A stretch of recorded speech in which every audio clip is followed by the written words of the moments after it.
Good morning. Thought I'd quick live. Gives me a bit more time. Apologies if the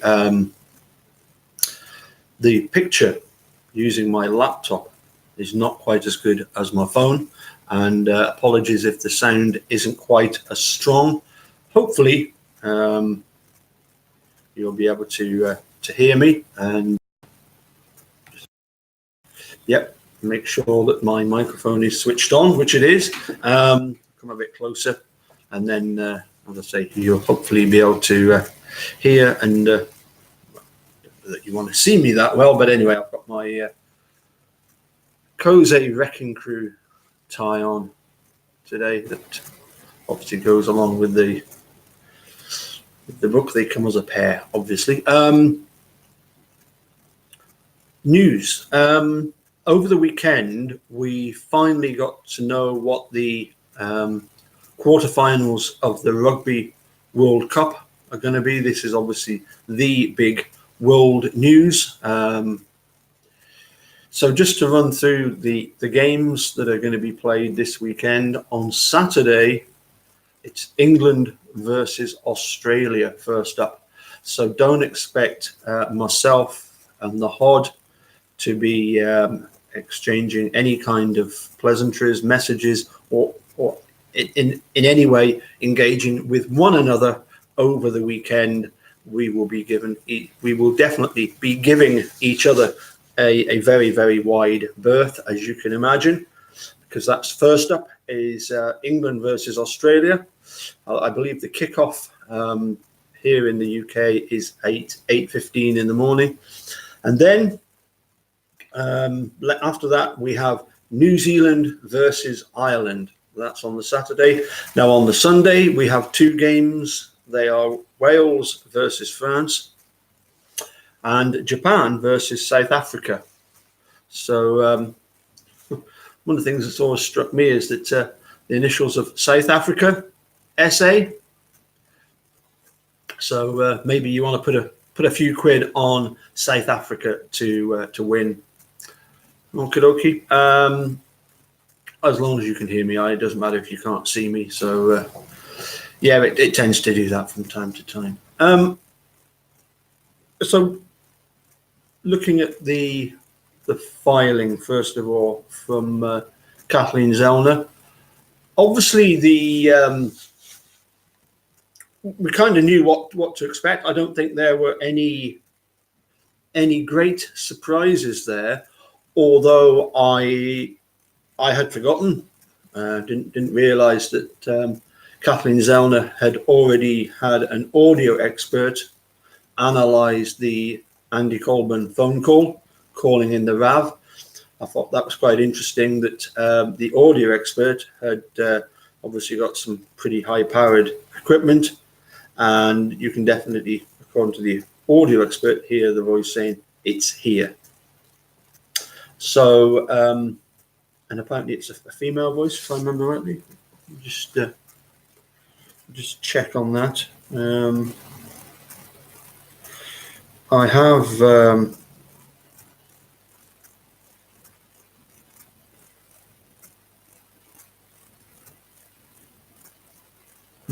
let's have a look. Not that one. No. Yes, the only sorry, the quote that you can actually hear, and this is on one of the later pages of the 135-page motion that was filed by Zellner, I believe, on Friday. Now, yesterday, I understand, was a public holiday, or at least a holiday for the courts in Wisconsin. So that's why Kathleen Zellner filed it on Friday. She said that she was filing it, and it did get filed, even though I believe the first time she went to file it, it was filed inadvertently. So she must have decided that she wanted to make some final adjustments to it. And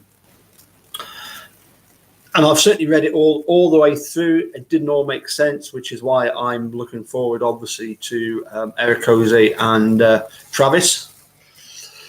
or the dude and Walter to go through it. And I think Walter Travis is particularly interested, obviously, in the Wierski case in Wisconsin, the one that's meant that Brady violations.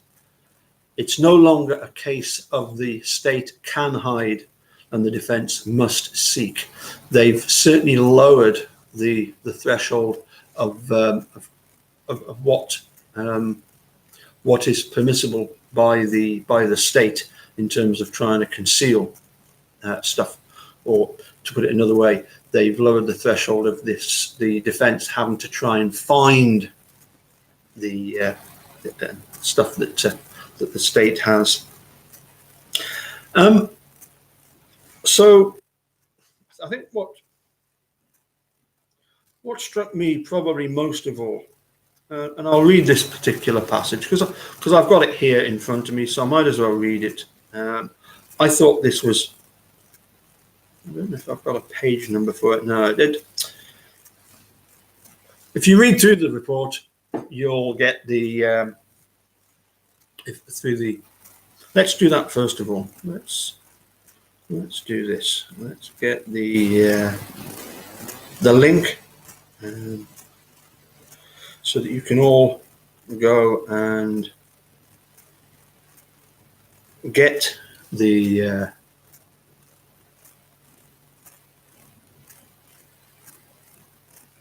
copy link. Go to YouTube videos. So I'm getting good at this.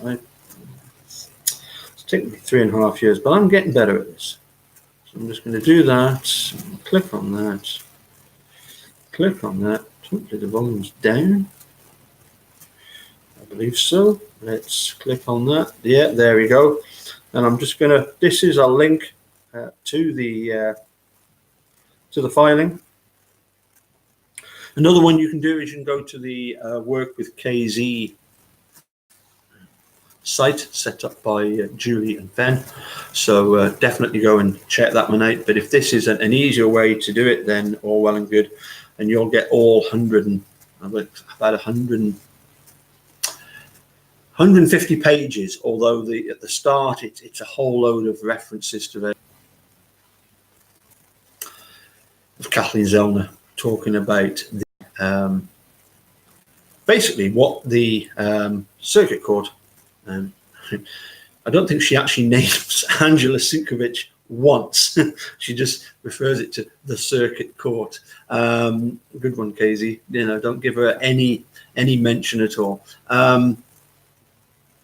So anyway, what I was going to have a look at.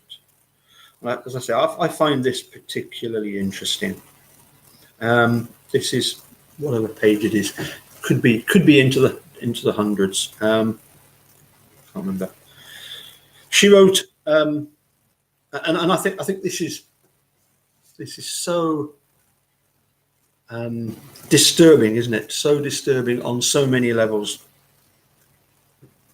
She put, when current post-conviction counsel inquired as to whether the circuit court should immediately be informed of the agreement, that was the agreement for testing and to have a scheduling for the evidentiary hearing. So this is Kathleen Zellner talking about, well, let me start that again. When post-conviction counsel inquired as to whether the circuit court should immediately be informed of the agreement, Prosecutor Fallon stated that once he had finalized the scheduling of the RAV4 examination with Calumet County Sheriff's Department, a stipulated order could be presented to the circuit court, similar to the original stipulated order for independent scientific testing that was presented by the parties to the circuit court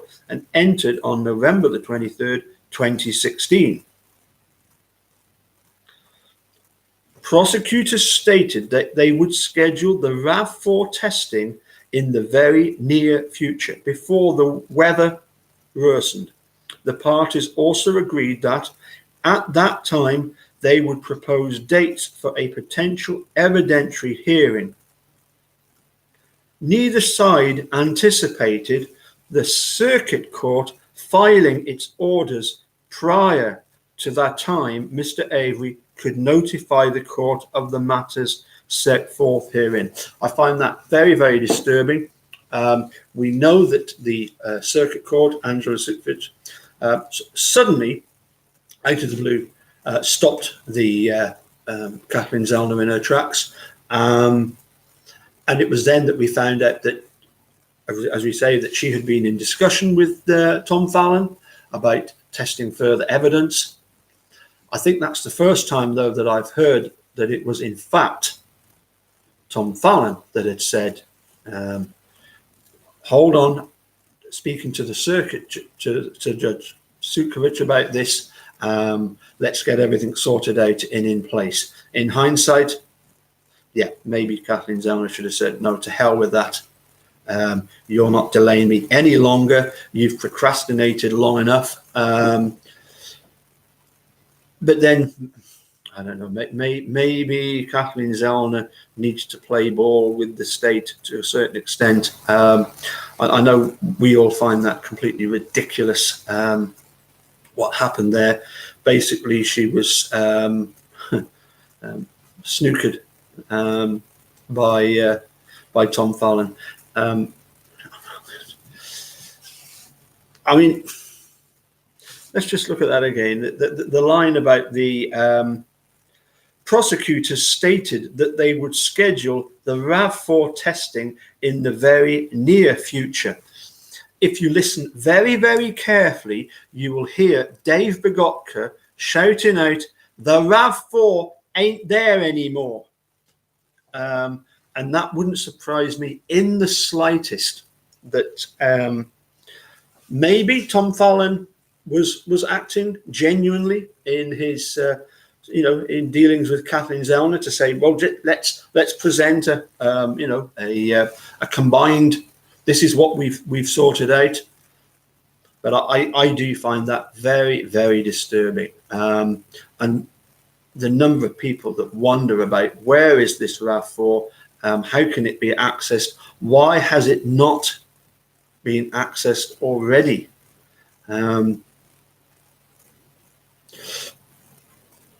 Yeah, Tom Fallon. What a character. Now we're going to carry on with a little bit more of the Ken Kratz stuff. And what I'm going to do first of all is give you the link as usual. Here we go. Here's the link to the Convoluted Brian site. Definitely well worth a visit. Go and look at this site, this Convoluted Brian site. It gives you all of the it gives you virtually everything to do with the sexting scandal. It doesn't give you every single thing. As I say, I'm still trying to look for the Robert Kinney report to the OLR, which then formed the basis for what they decided to do with Ken Kratz. We're going to have a look at one aspect of that.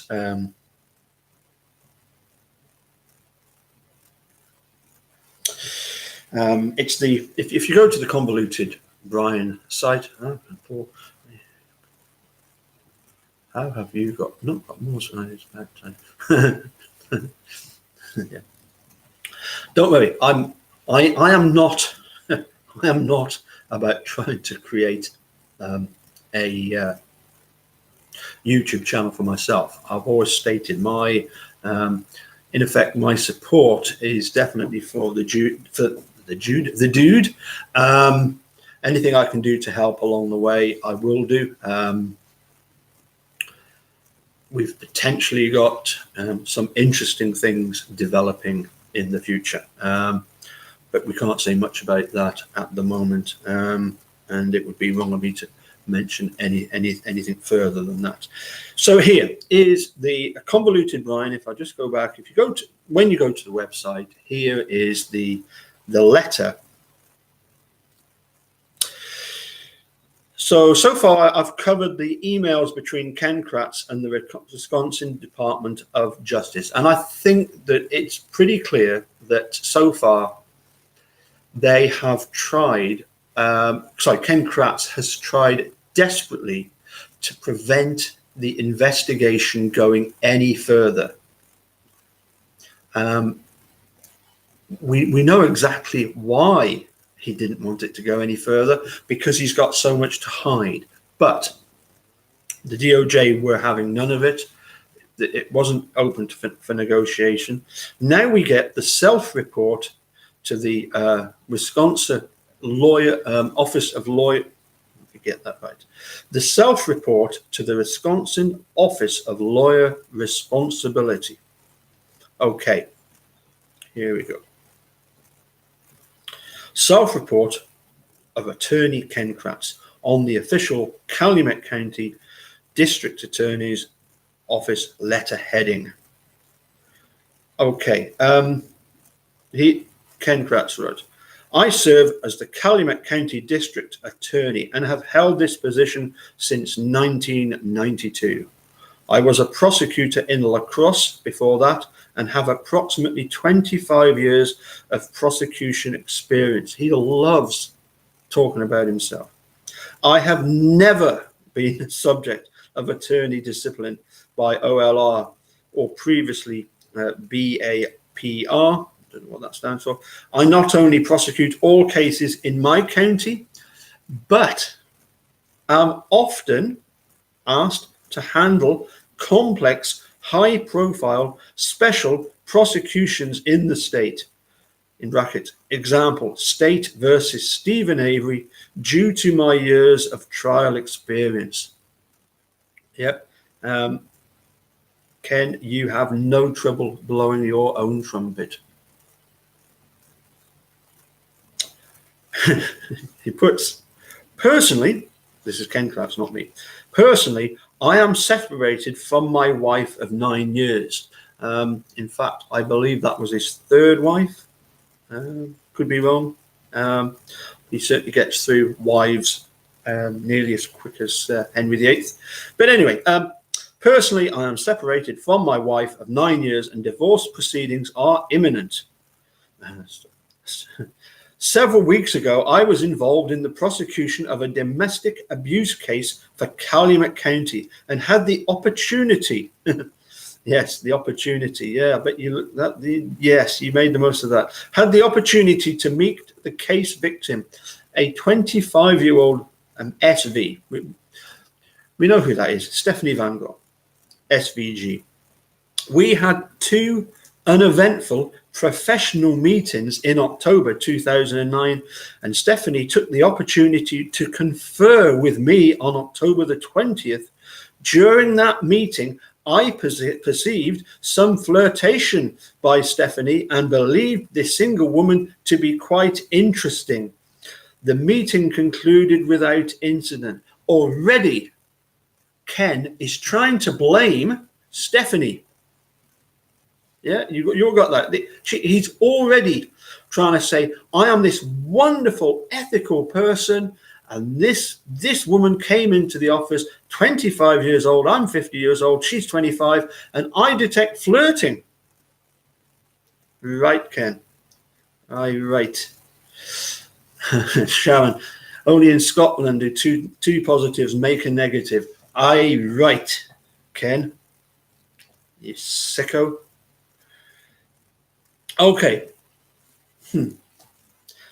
Next paragraph. Text messages. During the meeting, we had discussed contact in the short form and phone numbers were exchanged. I sent Stephanie a text message on her cell phone expressing that it was nice talking and inviting Stephanie to contact me should she wish. Well, that's not quite what you put. You put the fact that it would be cool if she wasn't a client of the office. You were definitely already making advances.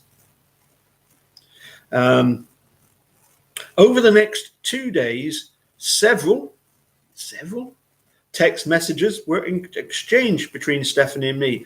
I sent 30. Several becomes 30. while Stephanie sent 23 messages. I don't think one can possibly say that Stephanie sent you, Kratz, 23 messages. She replied to your messages for fear that you were going to drop her case, diminish her case, or any other kind of action. As prosecutor in the case, I suspected that personal contact with a crime victim while the case was pending could be problematic. Well, you certainly knew that, but it didn't stop you, did it, Ken? In fact, during the course of our discussion of whether a more personal friendship would develop, I made it clear that it would only be after the prosecution was concluded. Again, it's as if Ken Kratz is trying to say that it wasn't his fault. It was Stephanie for being this, that she was to blame for being the tall, hot nymph. And, how can he possibly be wrong for being so deluded that he thought he was so wonderful that she was going to melt in, she was going to be, taken off with his overtures and be, oh, wow, this is wonderful. A district attorney is showing this interest in me. Ken, you are, I'm not going to swear. I'm not going to swear. I made it clear that any attempt at developing a personal friendship would be up to her. And that when the case was over, if we wished to meet for a drink, Ken, your motives were so clear. Should you wish to meet for a drink, she could contact me. I concluded the messages by noting that if she did not wish to do so, I will respect your desire to be left alone. But Ken, you knew perfectly well that she was not going to sort of try and reject you there and then, because she was in fear of the fact that you would affect seriously the case against the ex-boyfriend. It says no messages or personal communication occurred after October the 22nd. No personal contact ever occurred with Stephanie other than in a professional setting. Well, Stephanie is one of the lucky ones. There were a lot of others that weren't so fortunate. Criminal investigation. For whatever reason, Stephanie, with the advice of her mother and friends, so now it's not just Stephanie that's at fault for having lured you, Ken. It's her mother and friend. They're also part of the blame here in you being caught out. Reported the series of text messages to the Kokana Police Department, which is where the young woman then resided. They forwarded the matter to the Wisconsin Department of Justice, Division of Criminal Investigation, who interviewed the woman and completed their inquiry. On November the 2nd, 2009, Department of Criminal Investigation determined that there was no criminal activity involved and notified management of the Department of Justice of their findings. During my brief interview with the DCI, I had expressed surprise in the complaint and offered to personally apologize to the one young woman for any misunderstanding or stress I may have caused. Ken, I don't think there was any misunderstanding in your intentions whatsoever. I think the text messages, they speak for themselves, Ken. She and I were informed of the non-criminal nature of this matter, and no further action has been pursued. Swept under the carpet. Steps to avoid potential conflict. Immediately upon being notified of Stephanie's discomfort, I engaged in a discussion with Ray Court, Director of the Criminal Litigation Division, and Kevin Potter, no relation to Harry, Administrator of the Division of Legal Services, both with the Wisconsin Department of Justice.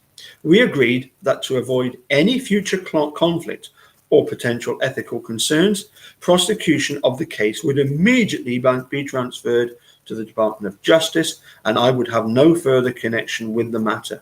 I submitted an order to the court, and a special prosecutor was immediately assigned. Crime victim rights.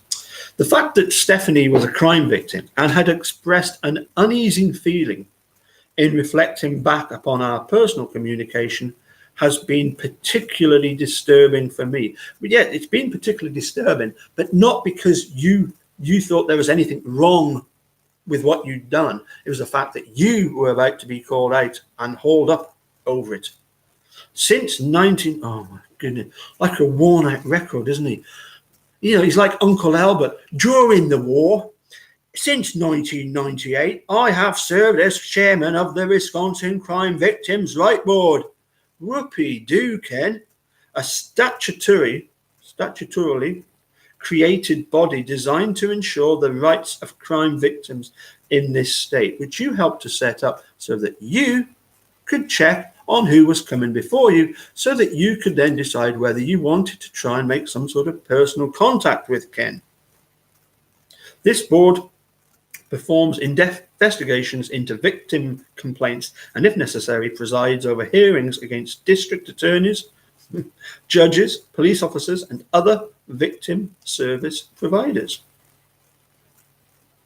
We issue findings of fact, conclusions of law, and, if warranted, a remedy for the victim rights violation. We remain the only body of its kind in the United States that sanctions criminal justice participants for violations. I have had the honor to preside over every meeting and hearing of the Crime Victims' Right Board since my appointment in 1998. I don't think there's any doubt why you wanted to make sure that you got to preside over every single meeting, Ken. Before that, I was actively involved in drafting the legislation that created specific victim rights in this state, and was presented with the pen used to sign this bill into law in recognition of my efforts by then Governor Thompson. What on earth has that got to do with anything, Ken? This is just you throwing names about to try and say how wonderful I am, how important I am, and how...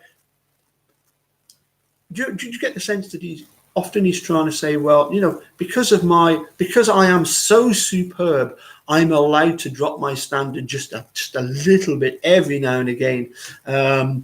It was described to me that the sexting messages were by Mr. Charles Darwin, who we all know is actually Ken himself, that they were just a little naughty. Where did we get to? As chairman of the Crime Victims' Right Board, I have presented many training sessions at local and national victims' rights events, and have been recognized by the Wisconsin Attorney General for my career of advocacy for crime victims. Yeah, we'll get on to your unconditional support of Mr. Van Harlen very shortly. Without... This is laughable. Ken, he puts, without modesty, I suspect my career has demonstrated that I have been the most zealous advocate of crime victims' rights of any prosecutor in Wisconsin. I'm just going to take 2 moments, just a quick timeout, just 2 moments. I'll nip back in a second.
Sorry about that. Glasses off.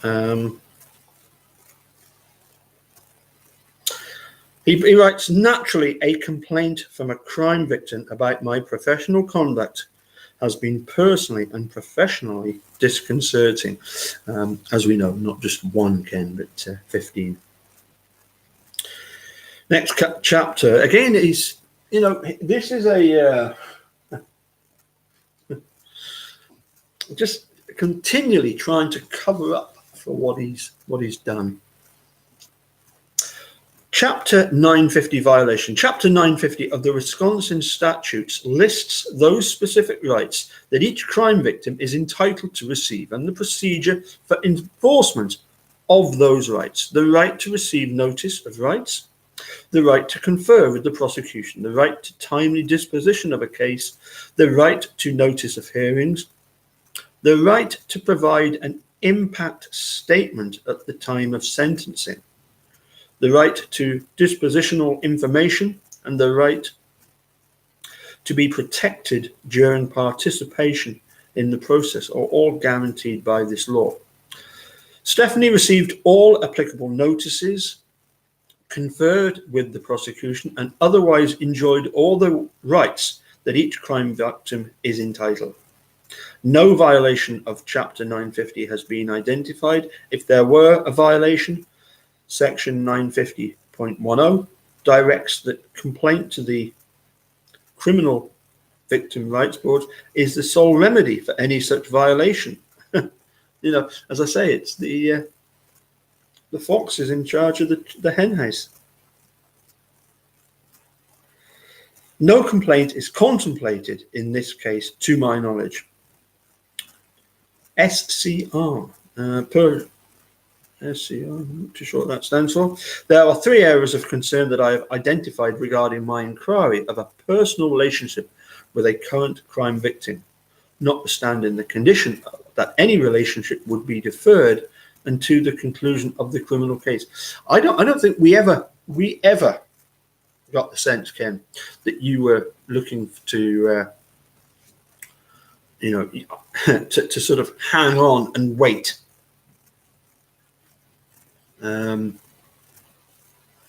We hear, for example, that Ken Kratz actually asked Stephanie if she wanted to make it a misdemeanor charge and lessen it, and that would have certainly have speeded up.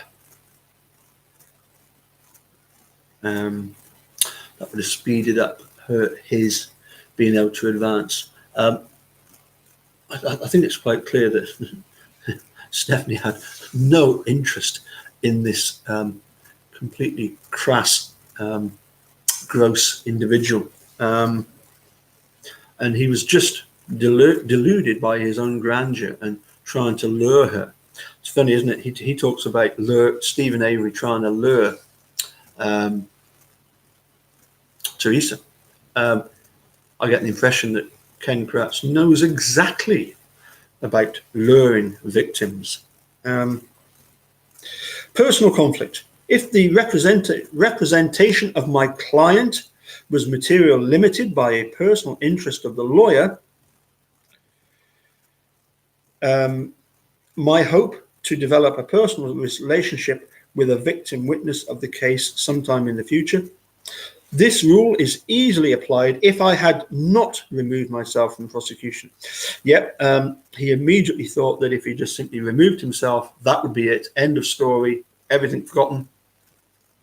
There would be no looking into his past. There would be no 15 people coming forward. A prosecutor could be viewed as treating a defendant more harshly to carry favor with the victim, treating the defendant more leniently to resolve the case in an expedited fashion to allow the pursuit of the relationship, or otherwise having a general disinterest in the prosecution in favor of attention paid to the victim. As indicated, this violation never came to fruition based upon my removal from the case without any official action having taken place after the communication with the victim. The special prosecution will make prosecutor will make whatever prosecution decisions without regard for any potential future relationships, and therefore no conflict materialized. Item 2, sexual relations with a client. If sexual relations occurred during the course of the representation, it could be argued that while representing an organization, a lawyer should not have relations with a constituent of the organization. As no sexual relations occurred,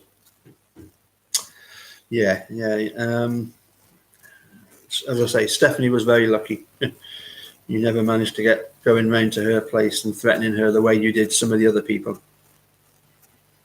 As no sexual relations occurred, this provision does not apply. Clearly, the prohibition against sexual relations does not extend to text messages. Yeah, very, very, very, very subtle, Ken. You know, there's no doubt as to what you were trying to do. General misconduct. If a lawyer harasses another on the basis of sex in connection with the lawyer's professional activities, a violation could be present. Although sexual harassment is usually a product of an employment relationship, this rule extends to a prohibition to an attorney and other person involved in the case.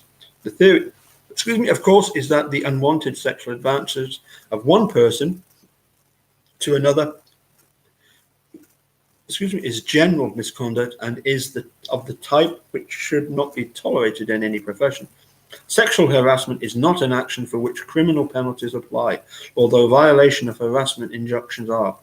In those instances, of course, notice is required to the respondent of the undesired behavior, and then continued violations of those stated desires give rise to a violation. Similarly, in the employment setting, violation of any harassment code requires the conduct be unwanted by the recipient, as evidenced by some words or correspondence demonstrating that desire. Here, Stephanie not only engaged in voluntary communication with me, sending 23 text messages herself. No, Ken, she didn't send them to you. She replied to what you were doing with just yes and no and stuff like that, but never suggested any communication was undesired. No vulgarity was ever used. No overt sexual activity was ever suggested. Other than a possible future relationship, nothing other than a friendship was contemplated. We know that to be utter garbage, Ken. Moreover, the clear condition that it was her decision whether any communication existed in the future, and if not desired, that decision would be respected by me, demonstrates nothing more than a series of flirtations with this woman. Under no theory of sexual harassment does this course of communication apply. Good God, Ken. You have spent so much time trying to tell everybody in that correspondence that there's more to come. That basically it wasn't your fault. It was Stephanie's fault for being this attractive 25-year-old woman. And you know, how could you possibly resist the urge to take up the offer of doing what you wanted when you wanted, and trying to pretend that you know you were setting this up for later on? We don't buy it. Finally, we get to the bit that, you know, I also get the impression that he's trying to tell all these lawyers that whilst they are lawyers and they are sort of members of his community, that he's far better than them. He is far superior to them. Remember, he is the guy that he is their go-to attorney when they need to sort out complex, high-profile cases. He knows the situation far better than them. They need to listen to him because he will, he will set them straight. He will explain it all to them. He will make it clear so that they don't have anything to worry about, because he's the clever one. He's the smart one. He's the successful one. He's the prize. Why self-report? Nearly there.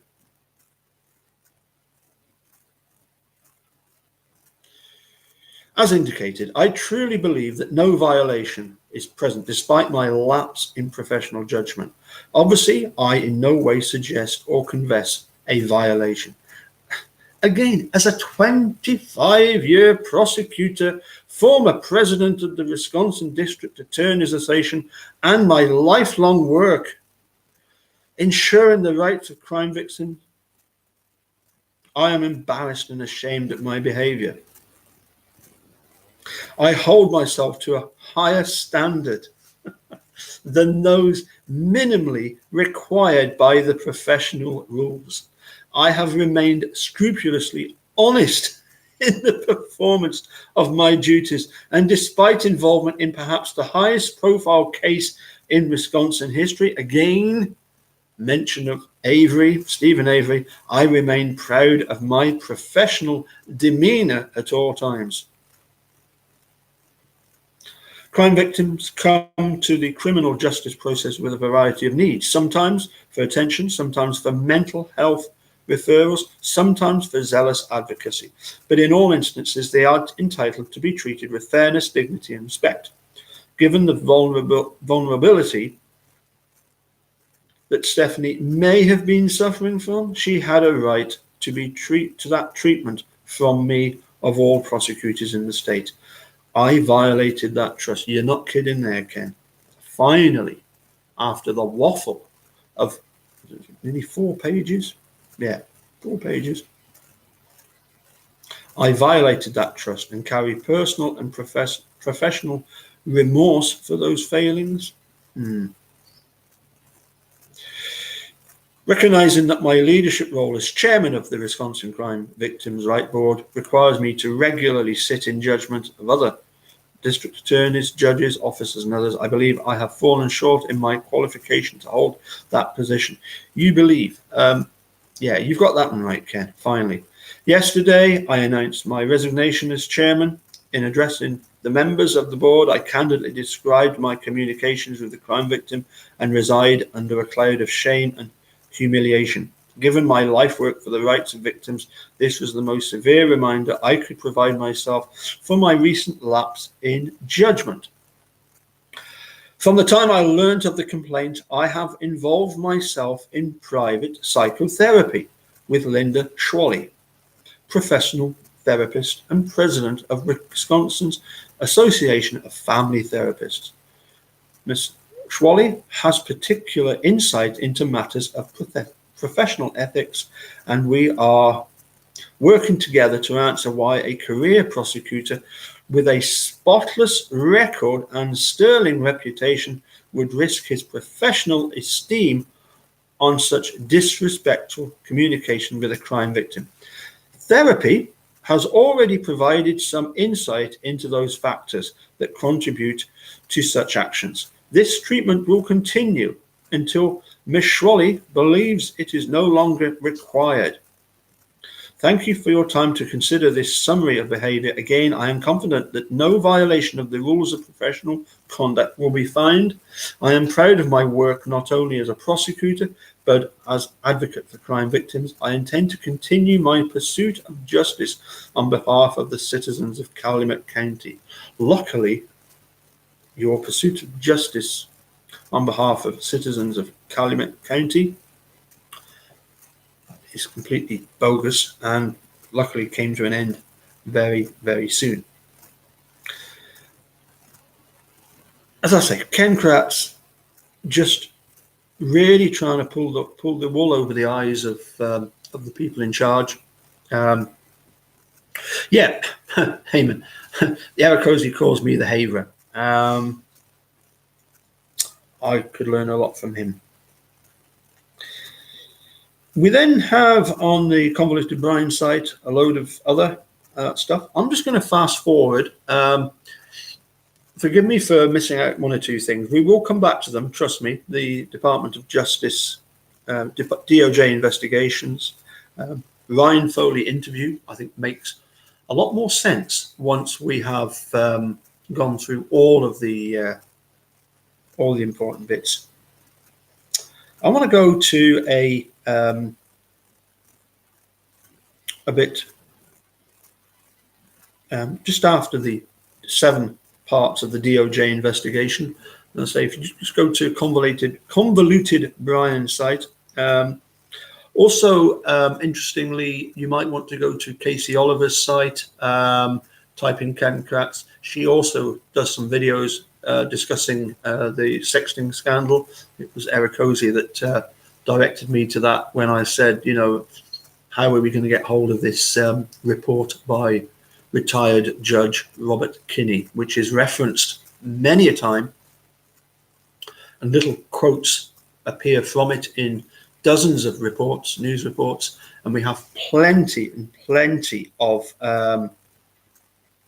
the disciplinary complaint by the Office of Lawyer Regulation, which, as I say, we will get on to. I don't know how much Eric Ozzie will be able to help me in doing this, but let's wait and see.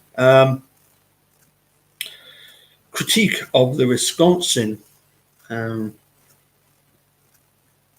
DOJ handling of the Kratz case. We're going to fast forward to a political opponent of J.B. Holland, Holland. What's his name again? Yes. So this is a guy called, let's just go back. Let's make sure I get the right details. Scott Hassett was a candidate for Attorney General in 2010.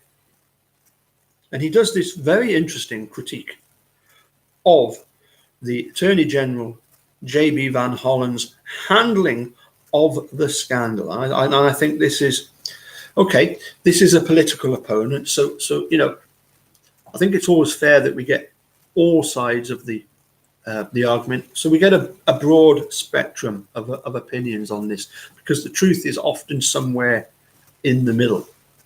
Okay. Here we go.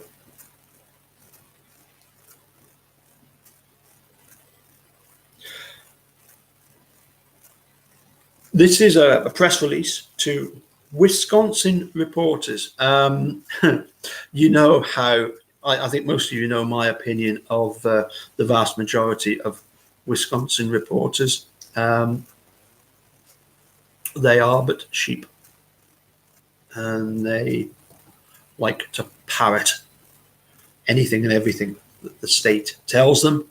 I suppose one could say that, I think it was John Farrack that pointed out that, you know, I mean, he's from Illinois, he's from Joliet. So I don't think there's any doubts that, you know, while some of us are Packers fans, you probably can't see that quite very well. I've hung it up, but it's got the Green Bay sign. I'm very proud of that that tie, which I got in Two Rivers.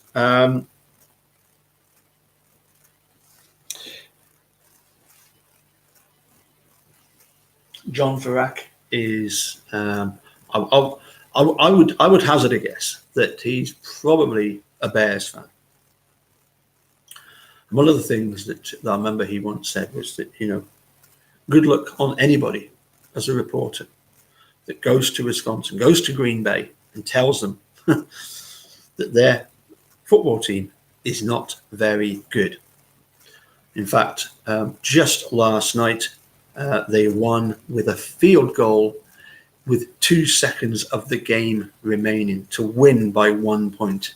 And I mentioned that, and I shared it in a group that I'm with, and I'm sure that Rick Marler will be absolutely jumping up and down at that win for the Green Bay Packers, and well done to them.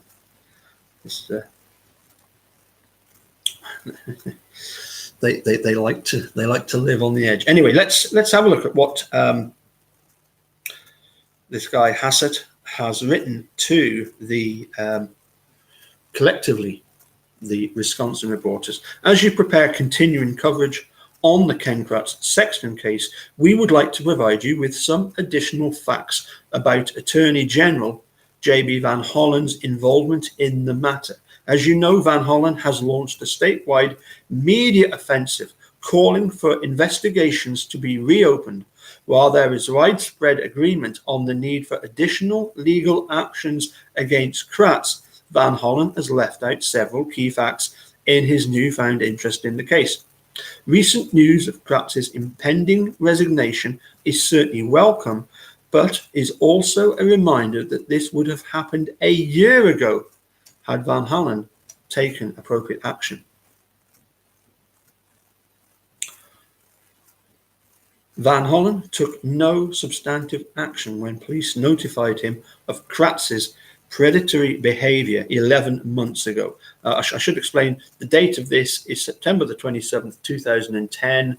This, as he says, is 11 months after the DOJ first got word from Kaukauna Police Department. Van Hollen would have been notified of what was going on. Van Hollen chose not to refer the Kratz case to Governor Doyle, knowing the governor was the one person with the legal authority to remove Kratz from office. Van Hollen did not solicit verified complaints from Calumet County residents, a key first step in removing Kratz from office. Had he done so, removal proceedings would have begun a year ago. Van Hollen apparently did not advise the victim of her right to file a verified complaint with the governor to remove Kratz, instead informing her of the Office of Lawyer Regulation process.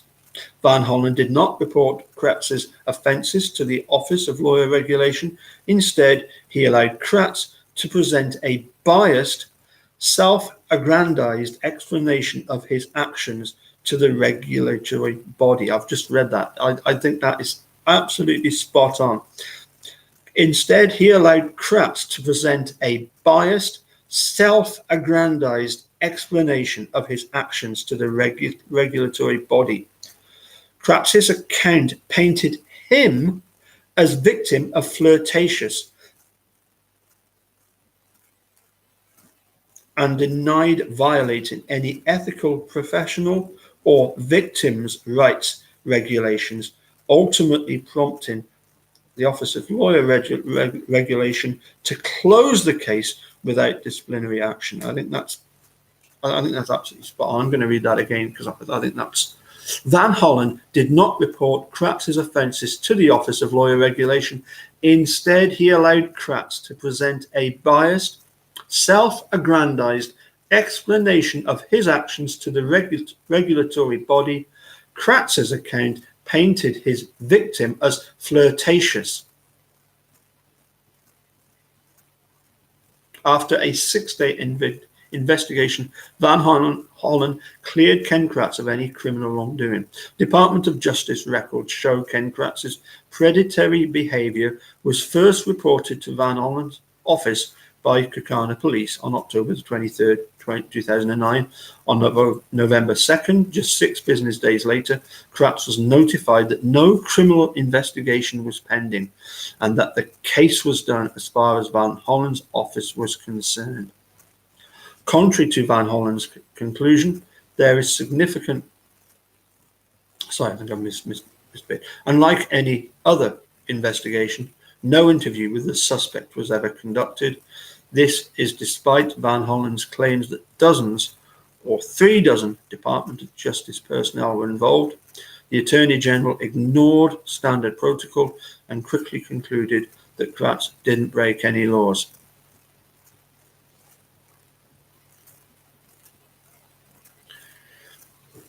Just to clear up that previous paragraph, Department of Justice records show Kratz's predatory behaviour was first reported to Van Hollen's office by Kaukauna Police on October 23rd, and by November the 2nd, 6 business days later, Kratz was notified that no criminal investigation was pending, and that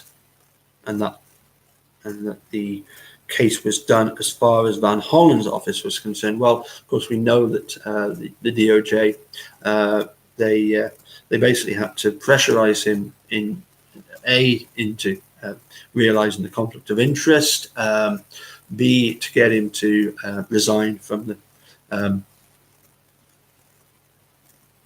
I think he had to notify the Wisconsin District Attorneys Association and then resign from the Crime Victim Rights Board.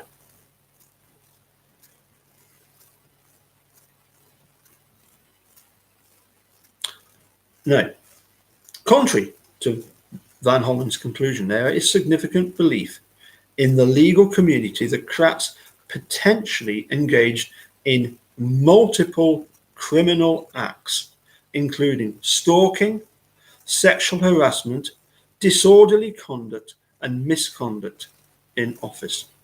I don't think there's much doubt about that. Van Hollen has repeatedly blamed a domestic abuse victim for his lack of action in the Kratz case. We're getting a pattern here, aren't we? In a September 21 interview with the Appleton Post President, Van Hollen indicated he would have taken further action had the victim been more aggressive in her pursuit of justice. So it's Stephanie's fault again. Stephanie, you are a bad person, Stephanie. Flirting with these people twice your age and not reporting. Naughty Stephanie, you know. It's just ridiculous. He writes, this is Van Hollen. I think people need to remember the repeat victim in this case is somebody who could have come forward at any time and said, what more can we do? Had that happened, obviously, we would have jumped all over this. Van Hollen again deflected responsibility in a September 21 interview in Madison, using the victim as a political scapegoat. In this case, this is quoting, in this case where Ken Kratz has re-victimized, in this case where Ken Kratz had re-victimized this one victim, we were providing her with services and counseling all along. I was equally surprised that we hadn't been informed by her that they had chosen to do nothing. Obviously, if we had learnt of that, we would have taken action at the time. At a second point in the 21 September press present interview, Van Hollen dismissed his mishandling of the Kratz case by pointing the finger directly at the victim and her family. He quotes, at some juncture, I would like to believe that she would have come forward or someone related to her would have come forward. She was certainly advised of various levels of recourse, things that could be done. I don't buy it. I don't know about you. I don't buy that at all. Now, Van Hollen and his office did, in fact, have political ties to Ken Kratz. Now we're getting to the cover-up side of it. Ken Kratz was a prominent endorser in Van Hollen's 2006 campaign for Attorney General. Right? Kratz was not afraid to highlight this fact in communications with Van Hollen's office, in which he cited his, in inverted commas, unconditional assistance to the Attorney General as leverage in his effort to avoid potential criminal charges. Gets even better. One of Van Hollen's chief deputies, David Wambach, was a major supporter of Ken Kratz's short-lived congressional bid in 2008. Wambach was hired as an assistant attorney general to handle major investigations like the Kratz scandal shortly after the campaign collapsed. He continues now that reporters have rightfully raised serious questions as to his handling of the Ken Kratz case. Van Hollen has taken a newfound interest in ensuring Kratz is prosecuted to the fullest extent of the law, but this level of concern was utterly absent at every single point where Van Hollen could have and should have taken action against Kratz since October of last year. The Attorney General has resorted to pointing fingers and rewriting history in the hopes of disgracing journalists and the public from the simple facts. Well, we will obviously get on to the Ryan Foley chat with Ken Kratz at some point. Van Hollen took no action to remove Kratz from office 11 months ago. Van Hollen's self-described thorough investigation concluded in less than a week's time without interviewing the suspect. And despite the evidence, Van Hollen absolved Kratz of any criminal wrongdoing and failed to refer the matter to Governor Doyle. According to reports, Kratz continued to engage in similar predatory activities. While immense public pressure has been may have forced a reopening of the Kratz investigation, Attorney General Van Hollen has yet to explain why this case is still unresolved nearly a year after it began, and why the decision to leave office was ultimately left to Kratz. I like that line about the and despite the evidence, Van Hollen absolved Kratz of any criminal wrongdoing. Where have we come across an Attorney General absolving people of any criminal wrongdoing before? I'm going to finish up by saying that for me, I think we see patterns all the time in this. I think we see exactly what's going on within the higher echelons of this matter. The original 85 case, Peg Lautenschlager admonishing, sort of saying that there was no wrongdoing by Manitrock or Dennis Vogel.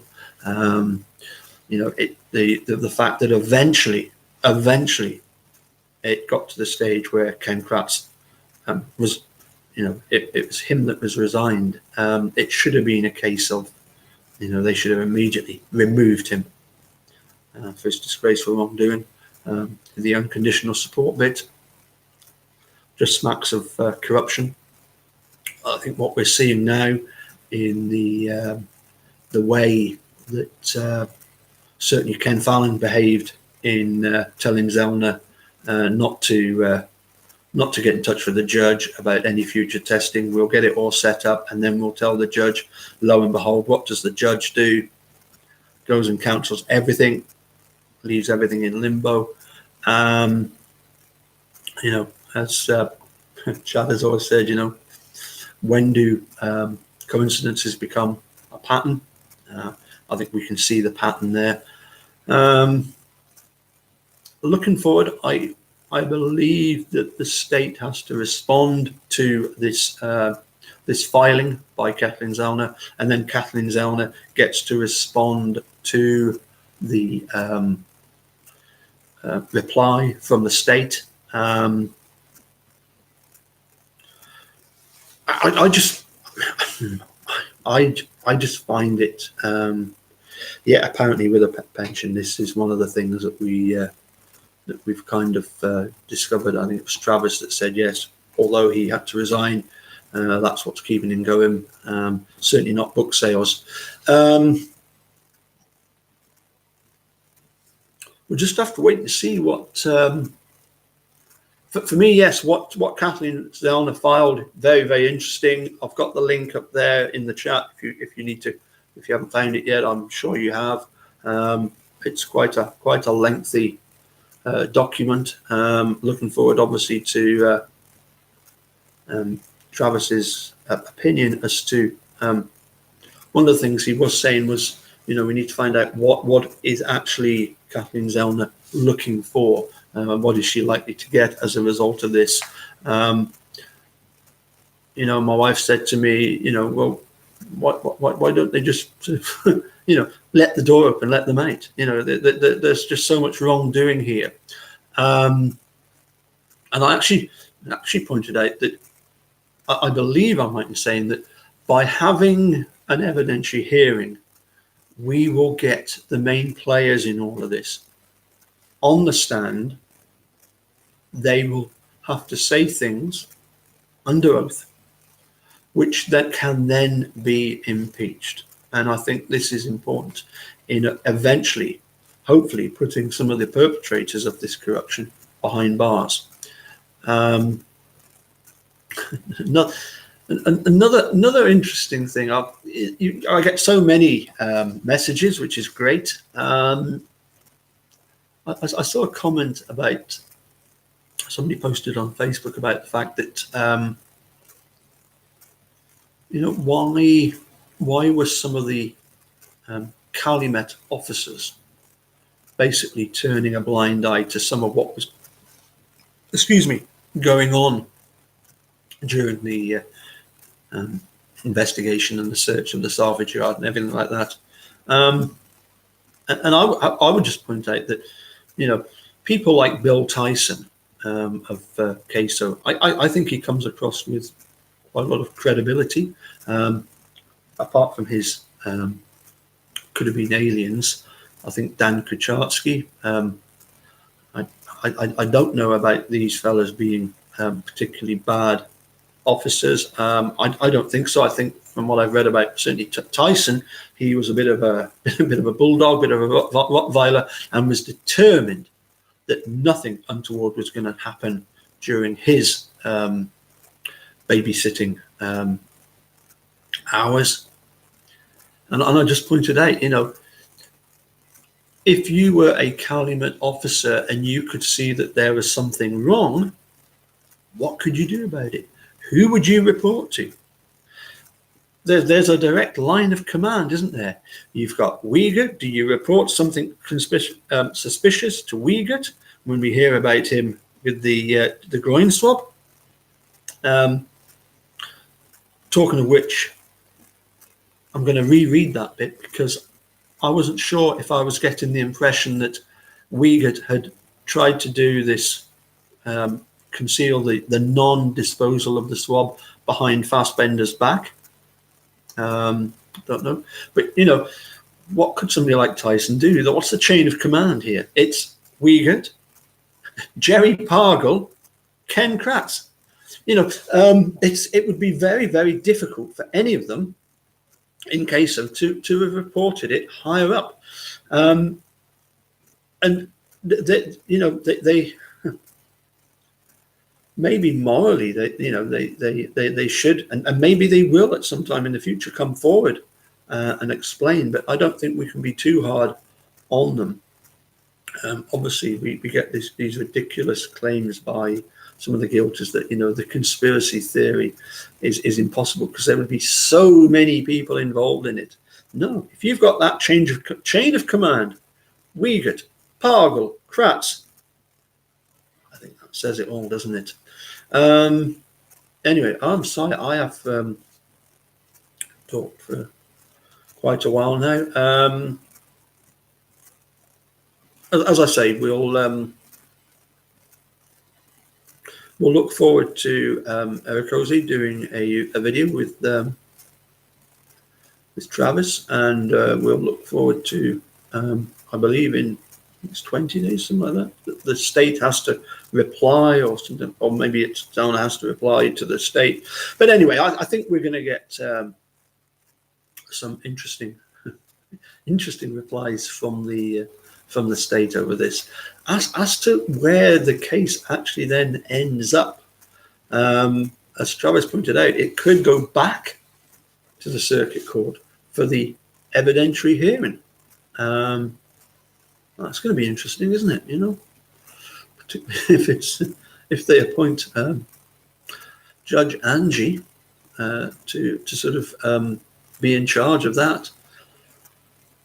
We wait to see, but as I say, I think we see this pattern, don't we, of trying to limit the damage, trying to cover up, trying to stop things going further and further and further.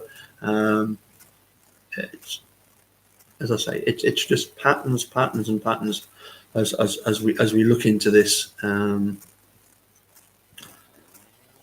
Anyway, certainly have a look at the Convoluted Brian site. Enjoy reading all the stuff there. Come up with your own sort of opinions. Some people out there have got some very weird opinions. I saw a tweet where somebody said of Ericozy, it's nice to see you supporting Steve. You haven't done that for a while, or words to that effect. And it's like, you're seriously deluded. Somebody is seriously deluded. But we don't want to discuss people having to go at other people because they are, in the likes of the dude, trying to do his best to forward his his channel, and B, obviously, very, very concerned about both Steve and Brendan. I don't know how anybody can challenge him on his level of support and commitment. But some people, they like a bit of drama in their life, so they sometimes say things that maybe they shouldn't. I've always had the opinion that, unfortunately, when you get a case like this, I'm sure that you've had this. Like Eunice will say to me, in a almost quite an aggressive tone towards me, well, why haven't they let him out yet? Why this, that, and the other? And it's like, whoa, Eunice, it's not me that you need to have a go at. It's, but who can you discuss it with? And so I'll say, well, this needs to happen, that needs to happen, etc., etc. So I do understand that sometimes when supporters get annoyed that their point of view isn't immediately echoed by other people who should, suddenly see the light and see what's going on here. There was a lot of people with slightly different opinions on this, but I think we're all pretty much agreed. Ken Kratz will go down in history as the worst prosecutor of all times, most unethical, most corrupt. I don't think there's much doubt about that. And Ken, I'm still not buying your book. Had an interesting message from Jerry Buting to say that he certainly is aware of the Ken Kratz videos, but is certainly not going to comment because that would simply fuel a discussion that would raise publicity for his book, and I quite agree with that. We're not going to stoop so low as to purchase his pile of toilet paper that's some sort of novel. It ain't happening, Cran. Forget it. But keep making your videos if you want, because ultimately, as you did with the Brendan Dassey video, you will put your foot in it big time. As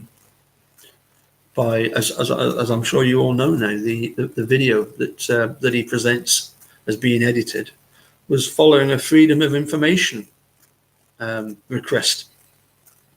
In other words, the state edited their own video. That just beggars belief as to why they did that, but there you go. I think are we not all in agreement that the nothing would surprise us in this case? It's got so many aspects to it. Anyway, I think that's really all I wanted to say for today. I've kept you long enough. I've got to go and do some work. I've got to keep the wife in bingo money, and we'll catch you all again. Soon. And as I say, I'll keep going on looking at these the sexting scandal stuff, because I just find it amazing that guilters align themselves behind Ken Kratz. Okay. Catch you again soon. Thank you, everybody. Bye for now.